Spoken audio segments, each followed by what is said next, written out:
চলতি বছর সৌদির যেসব বাসিন্দা ও বিদেশি হজ করতে চান তাদের কিছু শর্ত দিয়েছে সৌদির হজ ও ওমরা মন্ত্রণালয়।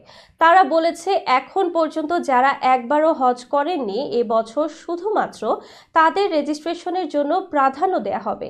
তবে হজ যাত্রীদের গাইড হিসেবে যারা দায়িত্ব পালন করবেন তাদের জন্য শর্তটি শিথিল থাকবে। আরেকটি শর্ত হলো ন্যাশনাল কার্ড অথবা রেসিডেন্সি কার্ডের মেয়াদ জিলহজ মাসের 10 তারিখ পর্যন্ত থাকতে হবে।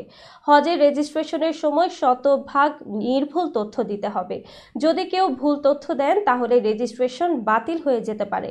হজ ও ওমরা মন্ত্রণালয় বলেছে যারা হজ করতে আগ্রহী তাদের শারীরিকভাবে ফিট থাকতে হবে। দুরারোগ্য ও মরণ ব্যাধিতে যারা ভুগছেন তাদের হজের সুযোগ পাবেন না।